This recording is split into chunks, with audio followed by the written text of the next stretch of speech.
TechER.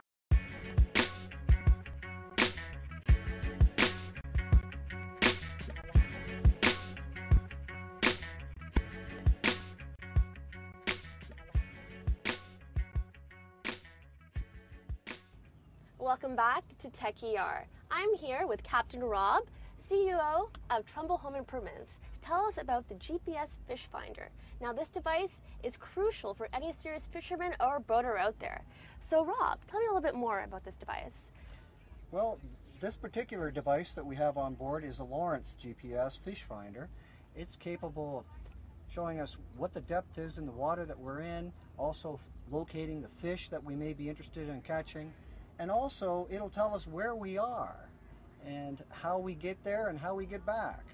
All right, great. So it's a GPS, it's a fish finder, and it can even measure the depth of the water all in one. Is that correct? That's correct. That's pretty interesting. Typically, how much would one of these things range from? Well, they range based on the quality of the unit that you're going to buy. Typically, the lower end ones that are just a fish finder maybe start around $200, and they can move all the way up to $1,000 with GPS. Oh wow, so about $200 to $1,000 depending on your preference and your budget, let's say, for one of these devices.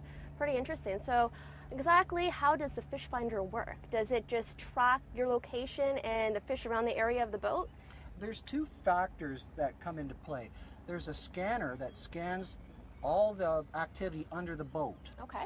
And it'll show you your depth, and it'll also show you your trees and your weeds and your fish. You, as a user, have to distinguish between what is a fish and what is a branch. Oh, so it doesn't exactly tell you. You kind of got to distinguish it on the map. That's right, and that's through practice and proper setting. Okay. Your sensitivity is one of the most important things for a new person using the fish finder.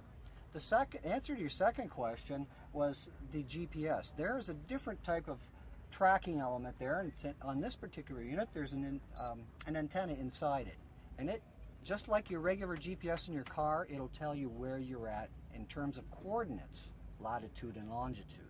Wow, so if you're in the middle of Lake Ontario, let's say, this can track exactly where you are, and it can show you how to get back to shore. That's right. Oh, that seems like it really can come in handy, right? That's right, and it has a memory, so it'll also remember waypoints on where you've been, how to get back to that place that you found a good fishing hole. Interesting. So the hot spots you can find again.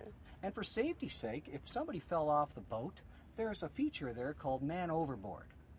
And heaven forbid someone falls off your boat at night, it's very hard to find that person. The GPS will help you find that person by locking in those coordinates. Well, hopefully it tells you how to get there quickly. That's right. Especially if it's dark at night, you want to find that person. Yes. All right, well, awesome. So also, when you're going fishing, let's say, how far in range can it detect fish? How in feet, let's say, around, if you can give an estimate? Well, that all comes into play with the power of the unit, the quality of the scanner that's searching the underbed of your boat, and also the clearness of the water. The clarity of the water will affect that. So I would say you could go probably 400 to maybe 800 feet. All right, 400 to 800 feet. So you're looking like a football field or two. You can even track fish around your area. That's pretty impressive. Yes.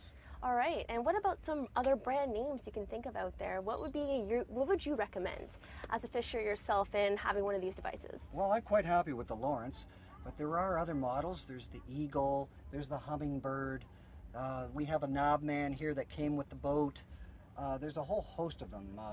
But I would suggest that if anybody's interested in looking into GPS and fish finders, they go on a chat line on the internet and listen to what buyers and users have to say about them. Exactly. People who have personally bought them, right? Yes. They always give the best advice. Exactly. All right. Well, that's very good advice. And buying this yourself, would you say that this is decent advice? Would you say it was worth the money? I think so. For the most part, people get what they put into it. And if you take the time to learn how to use this product correctly, it might save a life or at least find you some good fish to keep. All right. Well, thank you very much, Captain Rob. I think that was some great advice, and I hope everybody learned a little bit more about GPS Fish Finder and how it can help boaters and fishermen out there on the lake. Stay tuned, everybody. We're up next on TechER with some more info.